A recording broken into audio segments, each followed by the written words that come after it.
ปดาห์ที่ผ่านมานั้นทางด้านวิลเลียมเบิร์นซึ่งเป็นผู้อำนวยการสำนักข่าวกองกลางของสหรัฐหรือว่า CIA นั้นเนี่ยครับได้ออกมาพูดถึงประเด็นการช่วยเหลือจากสหรัฐอเมริกาไปยังทางด้านยูเครนโดยทางด้านวิลเลียมเบิร์นนั้นได้ออกมาบอกนะครับว่า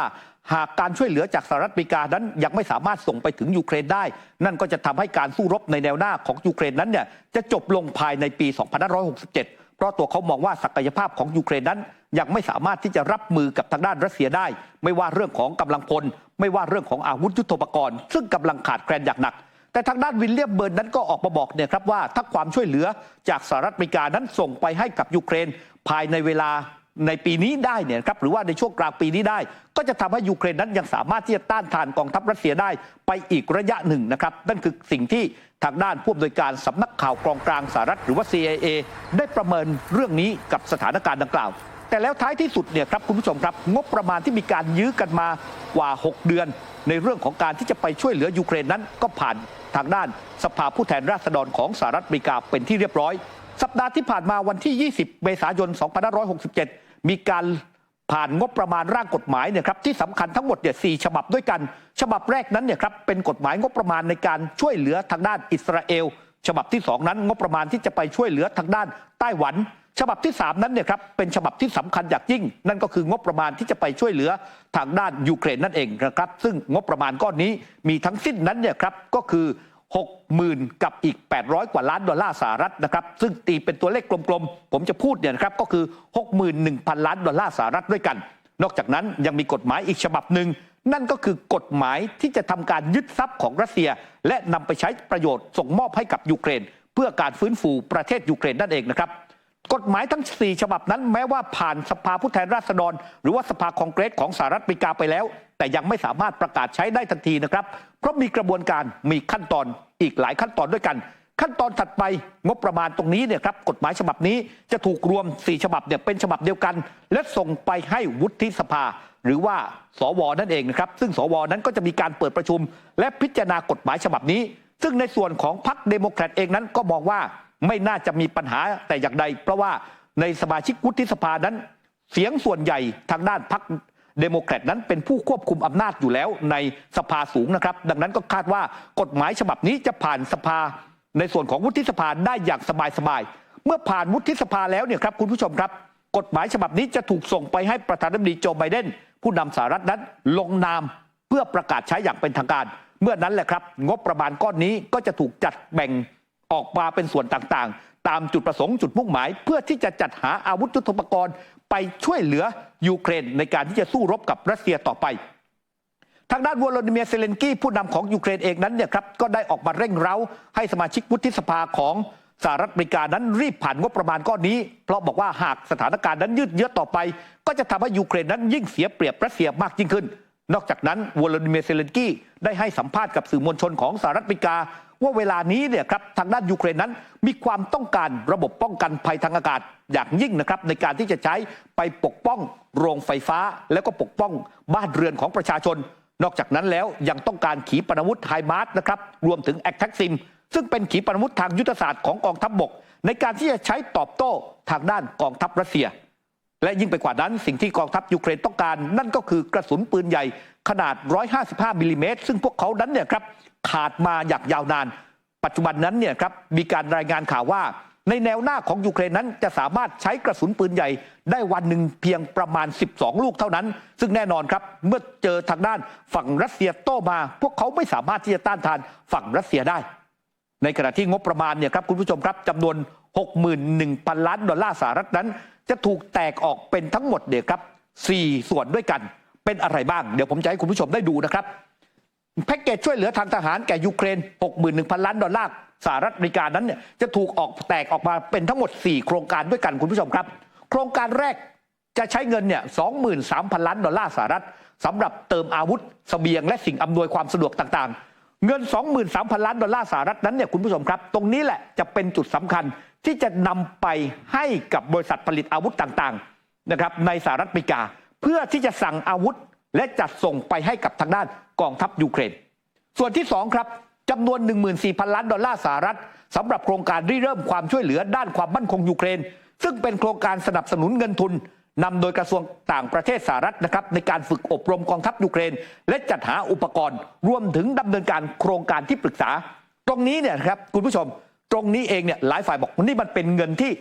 ตั้งมาลอยๆเพื่อที่จะเอาไปสนับสนุนในการฝึกกองกำลังของยูเครนซึ่งสหรัฐอเมริกานั้นบอกมาตั้งแต่ต้นว่าจะไม่ส่งนายทหารเนี่ยเข้าไปฝึกกองทัพยูเครนในแผ่นดินของประเทศยูเครนซึ่งปัจจุบันนั้นเนี่ยมีการเปิดการฝึกอยู่ที่โรมาเนียที่เยอรมนีนะครับซึ่งสัปดาห์ที่ผ่านมานั้นฐานทัพของเยอรมนีนะครับที่สหรัฐอเมริกานั้นไปใช้งานฝึกกองทัพยูเครนอยู่ก็ปรากฏว่าถูกเล็งเป้าโจมตีเช่นเดียวกันนะครับโดยมีผู้ก่อการที่ถูกจับว่าเป็นสายลับจากรัสเซียนั้นพยายามที่จะโจมตีฐานทัพแห่งนี้มีเป้าหมายเพื่อที่จะจัดการกับกองกำลังสหรัฐอเมริกาที่อยู่ในประเทศเยอรมนีนะครับนอกจากนั้นโครงการที่3ครับใช้เงินจำนวน 11,000 ล้านดอลลาร์สหรัฐสำหรับปฏิบัติการปัจจุบันของกองทัพสหรัฐในภูมิภาคเสริมสร้างศักยภาพของกองทัพยูเครนแล้วก็เพิ่มความร่วมมือด้านข่าวกรองระหว่างยูเครนและก็สหรัฐอเมริกาพูดง่ายๆก็คือจะใช้งบประมาณทางด้านการข่าวนั่นแหละนะครับเพราะปัจจุบันนั้นก็มีการรายงานข่าวว่ากองทัพของยูเครนใช้ข่าวกรองของสหรัฐอเมริกาในการที่จะดำเนินการเพื่อที่จะสู้รบกับกองทัพรัสเซียและส่วนที่4ครับคุณผู้ชมครับ 8,000 ล้านดอลลาร์สหรัฐนั้นสำหรับความช่วยเหลือนอกเหนือจากทางการทหารเช่นมอบให้กับรัฐบาลยูเครนนั้นเนี่ยไปใช้จ่ายเรื่องของเงินเดือนข้าราชการคุณผู้ชมจำกันได้นะครับว่าผมเคยนำเสนอให้คุณผู้ชมนั้นได้รับทราบว่าฝั่งของยูเครนนั้นเนี่ยมีปัญหาเรื่องของเงินเดือนข้าราชการซึ่งก่อนหน้านี้เนี่ยมกราคมกุมภาก้อนแรกที่จะได้ไปจ่ายนั้นก็คือตั้งแต่ปลายเดือนมีนาคมนั่นก็คือได้รับเงินอนุมัติที่มาจากสหภาพยุโรป 50,000 ล้านดอลลาร์สหรัฐขออภัย 50,000 ล้านยูโรนะครับซึ่ง 50,000 ล้านยูโรทางด้านวิกเตอร์ออบันตอนนั้นเนี่ยก็ให้มีการแบ่งจ่ายเป็นงวดกันไปงวดแรกนั้นมีการจ่ายกันไปแล้วนะครับทีนี้งวดถัดไปก็เดี๋ยวจะดูเป็นช่วงกันไปว่าจ่ายไปแล้วเอาไปใช้ตามวัตถุประสงค์หรือไม่และจ่ายไปแล้วนั้นเนี่ยครับเมื่อไหร่จะหยุดจ่ายคือไม่จำเป็นต้องให้ไปงวดเดียวทั้งหมดซึ่งตรงนี้เองสหรัฐอเมริกาก็เติมมาอีก 8,000 ล้านดอลลาร์สหรัฐเพื่อที่จะให้ยูเครนนั้นสามารถไปบริหารจัดการจ่ายเงินข้าราชการจ่ายเงินทหารเพื่อใช้จ่ายในประเทศได้นะครับนั่นคือสิ่งที่เป็นแพ็กเกจจำนวน 61,000 ล้านดอลลาร์สหรัฐทีนี้เนี่ยคุณผู้ชมครับไอ้ก้อนที่สำคัญก็คือ 23,000 ล้านดอลลาร์สหรัฐนั่นแหละนะครับนั่นคือก้อนใหญ่ที่สุดที่จะไปใช้จัดสรรซื้ออาวุธยุทโธปกรณ์แพ็กเกจเนี่ยครับในการจัดหาอาวุธยุทโธปกรณ์นั้นมีการรายงานข่าวกันเพิ่มเติมว่าตอนนี้เพนตากอนหรือว่ากระทรวงกลาโหมของสหรัฐนั้นได้มีการดำเนินการจัดแพ็กเกจเนี่ยเอาไว้เป็นที่เรียบร้อยระบบอาวุธชุดแรกๆที่จะต้องมีการจัดส่งให้กับยูเครนนี่คือเจ้าตัวนี้ครับคุณผู้ชมครับนั่นก็คือ Patriot Pack 3ที่ผ่านมานั้นเนี่ยครับชาติพันธมิตรไม่ว่าจะเป็นนาโต้เองไม่ว่าจะเป็นสหรัฐอเมริกาเองนั้นมีการจัดหาเจ้า Patriot เนี่ยให้กับทางด้านยูเครนไปหลายระบบแล้วนะครับแต่ถูกทำลายไปก็มากการทำลายของรัสเซียนั้นเนี่ยครับคุณผู้ชมผมเล่าให้คุณผู้ชมฟังไปหลายรอบว่าวิธีการนั่นก็คือรัสเซียมีการส่งโดรนมีการส่งขีปนาวุธเนี่ยครับจำนวนมากเข้าไปโจมตีในพื้นที่ต่างๆเพื่อที่จะทดสอบว่าระบบป้องกันภัยทางอากาศอยู่ตรงไหนหลังจากนั้นเนี่ยครับก็มีการโจมตีเข้าไปมีการมาร์กเป้าแล้วก็โจมตีทำลายนอกจากการทำลายแล้วก็สามารถที่จะส่งเป้าเนี่ยครับเข้าไปจำนวนเยอะๆพร้อมกันส่งโดรนทีนึงไป20 ลำขีปนาวุธทีนึง30 ลูกนะครับทำให้ระบบป้องกันภัยนั้นเนี่ยยิงออกมาแล้วก็มีส่วนหนึ่งนั้นจะเล็ดลอดระบบป้องกันภัยทางอากาศได้แล้วก็เข้าไปทำลายพื้นที่เป้าหมายโดยเฉพาะตอนนี้โรงไฟฟ้าเนี่ยนะครับจำนวนมากนั้นเนี่ยถูกทำลายไปพื้นที่หลายพื้นที่ของยูเครนนั้นไม่มีไฟฟ้าใช้นะครับการซ่อมแซมนั้นก็เป็นไปด้วยความยากลำบาก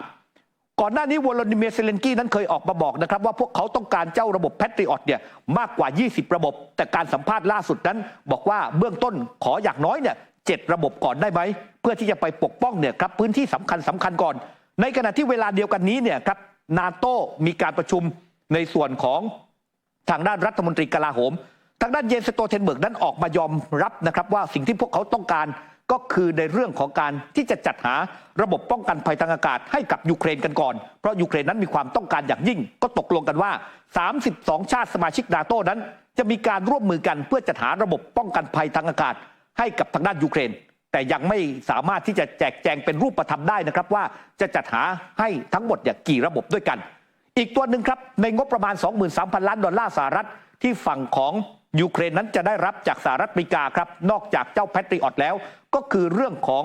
ขีปนาวุธนะครับ ขีปนาวุธที่สำคัญนั้นเนี่ยมี2ตัวด้วยกันครับตามการรายงานข่าวว่ายูเครนต้องการตัวแรกนั้นเนี่ยเป็นขีปนาวุธทางยุทธศาสตร์ของกองทัพบกที่เราเรียกกันว่า ATACMS นะครับซึ่งเป็นขีปนาวุธที่มีพิสัยทำการเนี่ยประมาณเนี่ย100 กิโลเมตร80 ถึง 100 กิโลเมตรซึ่งตัวนี้เนี่ยฝั่งของยูเครนนั้นบอกต้องการอย่างยิ่งในการที่จะไปใช้เนี่ยครับโจมตีในแนวหน้าของรัสเซียนั่นเองนะครับหรือว่าตอบโต้แนวหน้าของรัสเซีย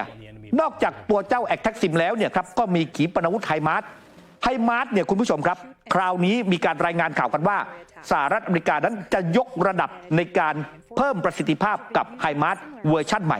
ขีปนาวุธไฮมาร์สเวอร์ชั่นเดิมที่ทางด้านยูเครนนั้นเคยนำไปใช้งานในสมรภูมิรบนั้นเนี่ยครับพิสัยทำการอยู่ที่ประมาณ150 กิโลเมตรซึ่งฝั่งของ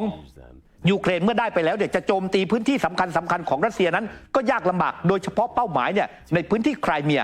ดังนั้นคราวนี้เนี่ยเขาบอกว่าสหรัฐอเมริกานั้นจะจัดไฮมาร์สเนี่ยที่มีพิสัยทำการไกลขึ้นนั่นก็คือระยะทำการ300 กิโลเมตรให้กับทางด้านกองทัพยูเครนนี่เป็นรายงานข่าวนะครับยังไม่มีความชัดเจนจากเพนทากอนหรือว่ากระทรวงกลาโหมของสหรัฐมากมายนักในเรื่องนี้และสิ่งที่สำคัญอีกอย่างหนึ่งที่สหรัฐอเมริกานั้นจะต้องจัดหาให้กับกองทัพยูเครนนั่นก็คือกระสุนปืนใหญ่นะครับคุณผู้ชมครับกระสุนปืนใหญ่ซึ่งทางด้านในส่วนของยูเครนต้องการก็คือขนาด155 มิลลิเมตรที่ผ่านมาเนี่ยคุณผู้ชมครับตั้งแต่เริ่มต้นสงครามปี 2565 จนถึงปี 2566 ปลายปีที่สหรัฐนั้นสิ้นสุดงบประมาณไปสหรัฐอเมริกานั้นมีการจัดหาเรื่องของกระสุนปืนใหญ่ให้กับยูเครนไปแล้วเนี่ยกว่า 2 ล้านนัดนะฮะกว่า 2 ล้านนัดก่อนหน้านี้ทางด้านนาโต้เองที่นำโดยเยอรมนีเองรับปากรับคำว่าในเดือนมีนาคม 2567 ที่ผ่านมาจะมีการส่งมอบกระสุนปืนใหญ่ให้กับทางด้านฝั่งของยูเครนอีกจำนวน1 ล้านนัดแต่เมื่อถึงเวลาครับทางด้านบอริส พิสโตริอูสรัฐมนตรีว่าการกระทรวงกลาโหมของเยอรมนีนั้นบอกว่าสามารถจะส่งให้เพียงแค่ 300,000 นัดเท่านั้นก็เลยทำให้ยูเครนเวลานี้ยังคงขาดแคลนกระสุนปืนใหญ่อย่างยิ่งนะครับแล้วก็มีการรายงานข่าวกันมาว่าในแนวหน้านั้นสามารถที่จะใช้กระสุนปืนใหญ่ได้วันหนึ่งประมาณสัก 12-14 ลูกเท่านั้นเองดังนั้นเนี่ยถือว่าเป็นอัตราที่น้อยมากในขณะที่ฝั่งของรัสเซียนั้นใช้กระสุนปืนใหญ่วันหนึ่งนั้นเนี่ยมากกว่า700 ลูกในการโจมตีพื้นที่ต่างๆดังนั้นอัตราส่วนตรงนี้เองวันนี้คงไม่ต้องแปลกใจนะครับคุณผู้ชมครับถ้าเราไปดูในแนวหน้าของฝั่งรัสเซียกันบ้างตอนนี้เนี่ยครับกำลังรุกคืบในหลายพื้นที่เพื่อยึดเมืองต่างๆกลับคืนมาถ้าคุณผู้ชมดูกราฟิกตรงนี้เนี่ยครับคุณผู้ชมตรงนี้เนี่ยถ้าตามเส้นแนวสีแดงนั่นคือพื้นที่ที่ฝั่งของรัสเซียนั้นเนี่ยได้ยึดครองกันเอาไว้แล้วนะครับแล้วก็พยายามที่จะรุกคืบเข้าไปเรื่อยๆล่าสุดใน2 วันที่ผ่านมาครับทางด้านกองทัพรัสเซียนั้นสามารถยึดหมู่บ้านได้เพิ่มอีก2 หมู่บ้านด้วยกันคุณผู้ชมดูนี่ครับนี่หมู่บ้านที่ผมวงกลมสีแดงเอาไว้นี้เพิ่งถูกยึดไปก่อนหน้านี้นะครับเมื่อวันที่ 23 เมษายนที่ผ่านมาแล้วก็ยึดได้ไว้เป็นที่สำเร็จนะครับเขาบอกว่าเนินดินตรงนี้เป็นเนินดินที่สำคัญอย่างยิ่งที่จะต่อเนื่องไปยังเมืองชาซิฟยานั้นเนี่ยครับเป็นเมืองทางยุทธศาสตร์เป็นเส้นทางลำเลียงเรื่องของเสบียงต่างๆเข้าไปยังพื้นที่ของโดเนตแล้วก็ลูฮานที่ผ่านมานั้นกองทัพยูเครนเนี่ยยึดครองอยู่ตอนนี้เนี่ยรัสเซียนั้นรุกคืบเข้าไปใกล้ชิดมากยิ่งขึ้นนะครับบรรดานักวิเคราะห์มองแบบนี้ครับคุณผู้ชมครับคุณผู้ชมเห็นสีชมพูนะครับสีชมพูนั้นคือพื้นที่ที่ถูกยึดครองเอาไว้แล้วและก็หมู่บ้านที่ถูกปักหมุดเอาไว้นี่คือเส้นทางที่กำลังถูกยึดเพิ่มเติมเป็นเส้นทางที่จะเข้าไปยังพื้นที่ต่างๆนะครับของฝั่งยูเครนที่เป็นแนวกันชนคุณผู้ชมเห็นนะครับสีเทาที่ถัดมาจากฝั่งของสีชมพูนั้นนั่นคือเป็นแนวกันชนที่กองทัพยูเครนนั้นยังต้านอยู่ซึ่งตรงนี้เองเนี่ยเส้นทางของหมู่บ้านแห่งนี้เป็นเส้นทางสำคัญตอนนี้รัสเซียยึดได้แล้วนักวิเคราะห์ทางทหารนั้นมองว่าในเวลาช่วง2 สัปดาห์หลังจากนี้สถานการณ์ยูเครนนั้นอาจจะเข้าขั้นลำบากเพราะรัสเซียนั้นอาจจะใช้ช่วงเวลาในจังหวะที่สหรัฐอเมริกานั้นกำลังจัดอาวุธยุทโธปกรณ์ต่างๆเพื่อจัดส่งมายังยูเครนซึ่งต้องใช้เวลานะครับซึ่งอาจคาดว่าจะใช้เวลาอาจจะประมาณสัก2 สัปดาห์2 สัปดาห์นี้รัสเซียก็จะใช้ช่วงเวลานี้ครับในการโจมตีอย่างหนักหน่วงเข้าไปยังพื้นที่ของยูเครนนะครับแล้วก็ล่าสุดนะครับที่คาคีฟครับคุณผู้ชมครับแล้วก็ชาซิฟยานี่คือสถานการณ์ล่าสุดที่รัสเซียนั้นเพิ่งโจมตีเดี๋ยวผมจะให้คุณผู้ชมนั้นดูสภาพล่าสุดที่เมืองคาคีฟแล้วก็ชาซิฟยาครับ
ปวิดีโอที่คุณผู้ชมกำลังเห็นอยู่นี้เนี่ยครับนี่คือสิ่งที่ทางด้านกองทัพรัสเซียนั้นกำลังเสริมกำลังทหารเข้าสู่พื้นที่แนวหน้าอย่างต่อเนื่องนะครับโดยเฉพาะพื้นที่ในคาคิฟแล้วก็ชาซิฟยาเมื่อสักครู่นั้นถ้าย้อนกลับไปเนี่ยก็จะเห็นภาพนะครับเสาส่งสัญญาณ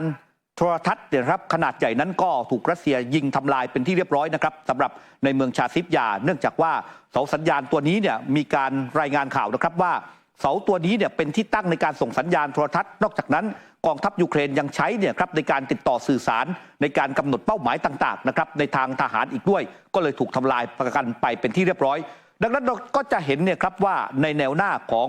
ยูเครนเวลานี้เนี่ยได้รับความเสียหายอย่างต่อเนื่องนะครับโดยเฉพาะในเมืองชาซิฟยาซึ่งเป็นเมืองสำคัญซึ่งมีการคาดการณ์กันเอาไว้ว่าหลังจากนี้ใน2 สัปดาห์นี้โอกาสเมืองนี้ที่จะสูญเสียให้กับทางด้านฝั่งของรัสเซียเพิ่มมากขึ้นก็มีเช่นเดียวกันแล้วก็มีตัวเลขการรายงานข่าวนะครับคุณผู้ชมครับว่าตั้งแต่เดือนตุลาคม 2566 มาจนถึงเดือนเมษายน 2567 นั้นรัสเซียได้มีการยึดพื้นที่ดินแดนของยูเครนเพิ่มเติมขึ้นมาอีกเนี่ยจำนวนกว่า 548 ตารางกิโลเมตรนะครับซึ่งถ้าเทียบเท่าให้เห็นภาพชัดก็คือประมาณสักเกาะภูเก็ตของประเทศไทยที่มีการยึดพื้นที่เพิ่มเติมขึ้นมาดังนั้นก็จะเห็นได้ว่าวันนี้เนี่ยความตั้งใจของยูเครนคือการช่วงชิงพื้นที่ที่รัสเซียยึดครองกลับคืนมาแต่ไม่เป็นเช่นนั้นครับกลับสูญเสียพื้นที่เพิ่มเติมอย่างต่อเนื่องในขณะที่ฝ่ายบริหารของทางด้านฝั่งรัสเซียเองนะครับไม่ว่าทางด้านในส่วนของมาเรียสคาโรวาซึ่งเป็นโฆษกกระทรวงการต่างประเทศล่าสุดนั้นก็ออกมาตอบโต้ไปยังทางด้านฝั่งของสหรัฐอเมริกาจากกรณีที่มีการผ่านงบประมาณให้กับทางด้านกองทัพยูเครนโดยเธอบอกเนี่ยนะครับว่าวันนี้สหรัฐอเมริกานั้นกำลังถลำลึกเข้าสู่สงครามระหว่างทางด้านรัสเซียกับยูเครนนะครับโดยสงครามที่ว่านั้นเนี่ยเธอก็บอกว่าสหรัฐอเมริกานั้นเนี่ยเป็นการทำสงครามลูกผสมหรือว่าไฮบริดวอร์แฟร์ซึ่งมีการช่วยเหลือยูเครนอย่างเป็นระบบนะครับต้องการที่จะกำจัดทางด้านกองทัพรัสเซียออกไปและเธอก็บอกนะครับว่าประสบการณ์ที่ผ่านมาของสหรัฐนั้นไม่ได้สอนอะไรเลยและการทำสงครามในครั้งนี้เธอก็บอกว่าให้สหรัฐนั้นไปย้อนดูสมัยทำสงครามเวียดนามตอนนั้นสหรัฐอเมริกานั้นก็พบกับความพ่ายแพ้แบบเรียกว่าน่าอับอายและถ้าใกล้เข้ามาอีกนิดนึงนั่นก็คือการที่ต้องถอนทหารออกจากอัฟกานิสถานอย่างลุกลี้ลุกลนนะครับจนทำให้เกิดการสูญเสียหลังจากพ่ายแพ้ต่อตอลิบันนะครับนั่นคือสิ่งที่เธอบอกว่าแล้วสหรัฐอเมริกานั้นก็จะพบจุดจบเดียวกันในสมรภูมิรบยูเครนนี่ก็เป็นเรื่องราวข่าวสารนะครับที่ทางด้านรายการผ่าประเด็นโลกสุดสัปดาห์นำมาฝากคุณผู้ชมกันในสัปดาห์นี้หากว่าคุณผู้ชมนั้นเนี่ยชอบเรื่องราวข่าวสารจากต่างประเทศแบบนี้ชอบสถานการณ์ความขัดแย้งติดตามรายการผ่าประเด็นโลกสุดสัปดาห์ได้ทุกวันอาทิตย์เวลา 17:30 นาทีเป็นต้นไปครับวันนี้หมดเวลาลงแล้วผมพร้อมทีมงานลาเพียงแค่นี้สวัสดีครับมาร่วมสนับสนุนท็อปนิวส์นำเสนอความจริงได้แล้ววันนี้เพียงกดปุ่ม Super Thanks แล้วเลือกจำนวนเงินตามที่ต้องการได้เลยครับขอบคุณครับ